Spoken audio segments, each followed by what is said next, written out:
पंढरीनाथ महाराज की जय।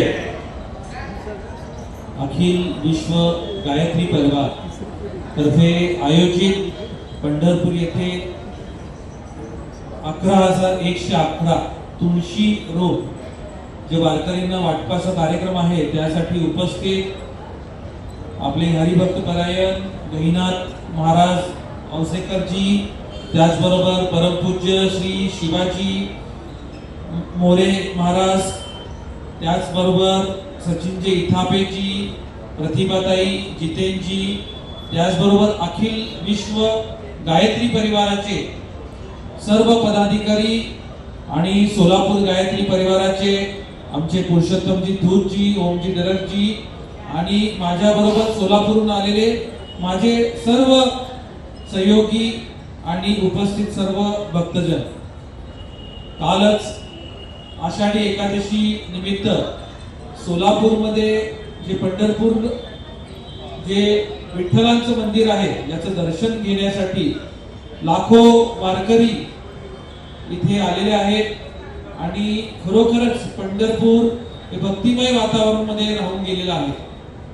आज जे गायत्री परिवार आहे यांचं आणि माझं संबंध माझ्या जन्माच्या आधीपासून आहे, कारण की माझे आजोबा स्वर्गीय विष्णुपंत तात्यासाहेब कोठे ते स्वतः गायत्री उपासक होते। त्यांच्या आयुष्यात म्हणजे कॉलेजच्या वेळापासून त्यांना काही अडचणचा सामना जावं लागलं आणि त्यांच्या गुरूंनी त्यांना ही दीक्षा दिली आणि त्यानंतर आयुष्यभर ते गायत्री उपासक म्हणून राहिले। त्यांनी गायत्री आणि गेल्या 30 ते 35 वर्षापासून इथं प्रत्येक वर्षी गायत्री जयंती होते, तिथे गायत्री यज्ञ होतं आणि त्यांच्या राजकीय जीवनात सामाजिक जीवनात असं एकही दिवस गेला नाही की त्यांनी गायत्री मंत्र किंवा गायत्री हवन न करता ते कधीही बाहेर पडले। खरं म्हणजे तुळशीचं महत्व फक्त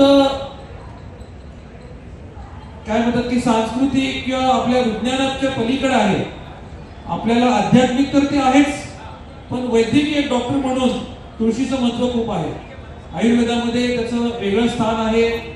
आपली शुगर जी असते ती कंट्रोल करण्याचे कामामध्ये पण तुळस खूप चांगलं काम करते, अँटीऑक्सिडंट म्हणून करते, अँटी इन्फ्लेमेटरी म्हणून काम करते, असं बरंच ऑक्सिजन देते, जसं आता सरांनी सांगितलं ओझोन देतं, असं वेगवेगळं काम तुळस करतं। म्हणून आपल्या पिढ्यानपिढी घराच्या समोर तुळस हे रोप लावलं जातं आणि घरातली जी आई असेल किंवा भगिनी असेल रोज त्याला पाणी देतं, ते वाढवतं।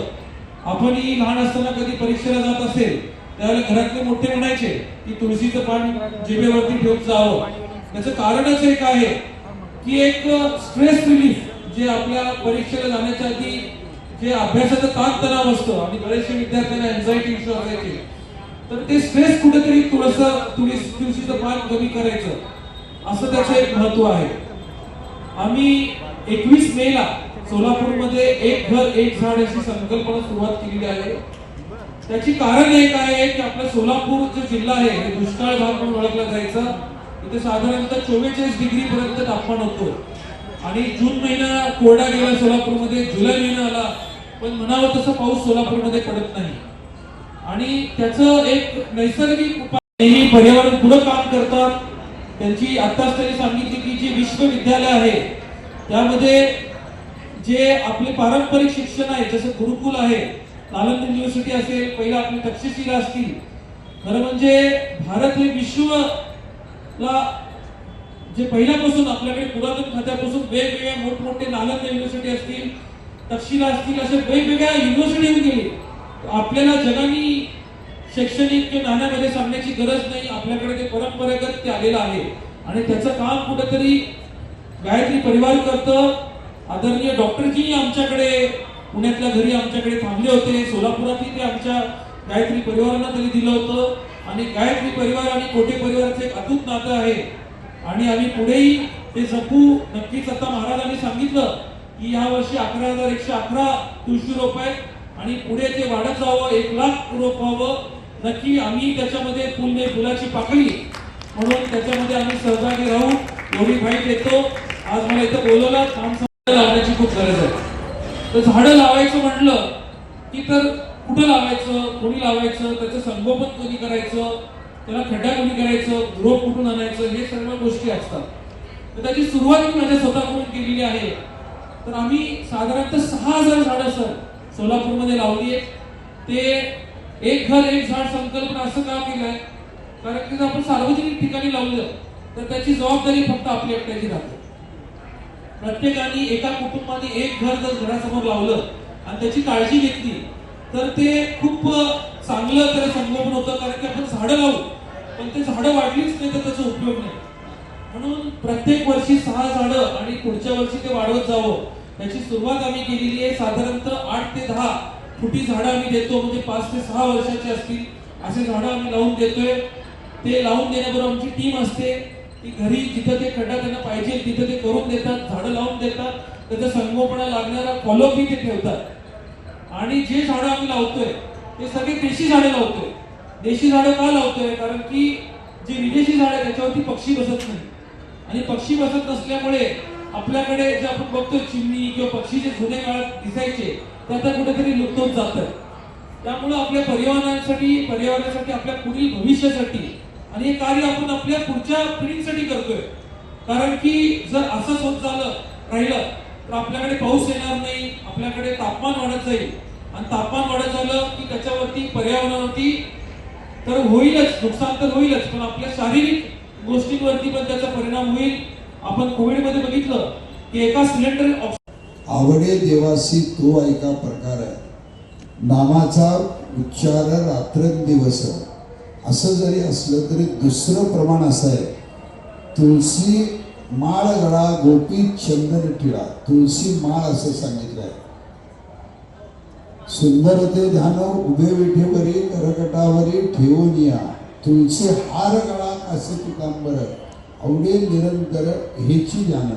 म्हणजे देवाला अत्यंत प्रिय जर काय असेल तर ते तुळशी आहे. ज्याच्यातले म्हणजे सगळे अवगुण घालून गुण असलेली वस्तू जो धारण करतो तो परमपिता परमात्मा असतो. त्या परमपिता परमात्म्यानं तुळशीला आपल्या हृदयात धारण केलेलं आहे. तुम्हाला माहिती आहे, ज्यावेळेस मागे तुलाभार झाला, किती जरी वस्तू ठेवल्या तरी ते परिपूर्ण झालं नाही, पण एक तुळशीचं दर ठेवल्याबरोबर काटा अगदी बरोबर गेला. म्हणजे तुळशीचं सामर्थ्य किती आहे हे आपण पाहू शकता. आणि असं तुळशीचं वृक्ष म्हणण्यापेक्षा तुळशी आईच्या स्वरूपामध्ये आज आपण सगळ्यांना श्री क्षेत्र पंढरपूर येथे आपण देत आहोत. वारकऱ्यानं घरी घेऊन जाताना काय घेऊन जावं तर पुण्याचं आठवडं बरोबर घेऊन जावं असं लोक सांगतात. पण जी तुम्ही तुळशी देताय ते तर पुण्य आहेच आहे, पण मोक्षाचं आठवडं गायत्री परिवार देत आहे असं म्हणलं तर वाईट होणार नाही. आणि तुळशीचा किती वर्णन करावं. नामदेवरायांनी 100च्या वर तुळशीच्या वर अभंग लिहिलेले आहेत. प्रत्येक अभंगामध्ये तुळशी व्हायला किती पुण्य करावं लागतं. एक तुळशी, कारण देवाच्या अंगावर रात्र दिवस जर काय असलं, आम्ही प्रत्येक वेळेस देवाचे हार बदलतो. पहाटे हार झाला की पुन्हा नैवेद्याला बदलतो, नैवेद्याला झाला की पोशाखाला बदलतो, पोशाख झाला की तुमचं धुपारतीला बदलतो, धुपारती झाली की शेजारतीला बदलतो.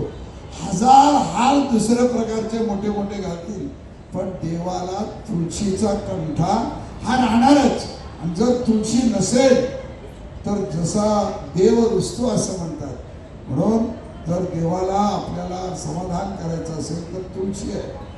आज आपल्याला खरं जर बघायचं जर असेल, लहानपणी आम्ही ज्यावेळेस दिल्लीला गेलो होतो त्या किल्ल्यामध्ये ज्यावेळेस आम्ही गेलो होतो, किल्ल्याचं एक्झॅक्ट नाव माझ्या लक्षात नाही, लाल किल्ल्यात नाही आहे. तिथे आम्ही त्या मुसलमानाच्या दरबारामध्ये आपण तुळशीचं वृंदावन आम्ही तिथं पाहिलं होतं. फरीदा म्हणजे मी 1972-73 साली गेलो होतो तिथे, तर तिथं तुळशीचं वृंदावन आपल्याला दिसलं. मी हिंदू आहे याचं प्रतीक जर काय असेल तर ते तुळशीचं झाड त्याच्या घरात आहे. आणि असं तुळशीचं वृक्ष आज आपण श्री क्षेत्र पंढरपूर येथे देत आहात. एक झाड द्यायला जन्मजन्मांतरीचं पुण्य करावं लागतं. आपण 11,111 आज आपण तुळशीचे वृक्ष आज आपण देत आहोत. खूप मोठी गोष्ट आहे. आणि विशेषतः आज पुन्हा रविवारचा दिवस, गायत्री परिवाराचा हा मुख्य दिवस. आणि गुरुदेवाने आज हे पुस्तक त्याच्यावर खूप लिहिलेलं आहे. आणि आपण एकदा नामदेवरायांचे सगळे अभंग वाचून घेतलात तर लक्षात येईल की तुळशीचं काय महत्त्व आहे. आज अशा तुळशी च्या वाटपाच्या निमित्ताने आज तुम्ही आम्हाला इथं बोलवलं, बोलून सन्मान केला, सत्कार केला. इथापे साहेब आले म्हणजे सगळा अधिकारी वर्गाला असं म्हटलं तर हरकत नाही. कारण सगळा पंढरपूरचे ते प्रांत आहे. आणि आमचे शिवाजीराव मोरे आले म्हणले की सगळी मंदिर समिती वृक्षाच्या रूपाने तुमच्याकडे आले. आणि आमचे डॉक्टर साहेब आले म्हणजे सगळं प्रशासन आमदाराला घेऊनच ते इथं आले. आणि खूप काळपासून प्रयत्न झाला. आज माझ्याकडे मुळे ते स्वतः येऊन गेले तुमच्या गायत्री परिवार. खरं तर काही काही क्षेत्र असे असतात की जिथं न बोलवताही आपण गेलं पाहिजे.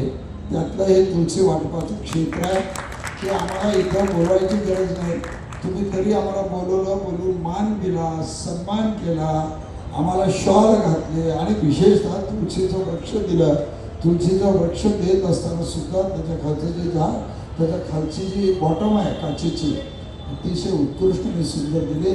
त्याबद्दल संपूर्ण अखिल विश्व गायत्री परिवाराचे मी मनापासून आभार मानतो. मला बरोबर अजून एक 2 कार्यक्रम आहेत. दोन्ही कार्यक्रम 10:15 आज संपवायचे. ते संपूर्ण पुढे जायचं आहे. बोलून सन्मान केला, सत्कार केला, त्याबद्दल मी मनापासून आभार मानतो. डॉक्टर सूर्यप्रकाशजी सुद्धा वृक्षवल्लीचे खूप मोठे प्रेमी आहेत. तरी ते आता सांगतील आपल्या ह्याच्यात किती झाड लावले, काय काय केले. आणि राजकारण, समाजकारण आणि अध्यात्म या तिन्हीची सांगड घालून ते काम करत आहेत. मी माझ्या पांडुरंगाच्या चरणी विनंती करतो की आपलं कार्य असंच वरचेवर वाढत राहो. ते पुस्तक मलाच दिलेलं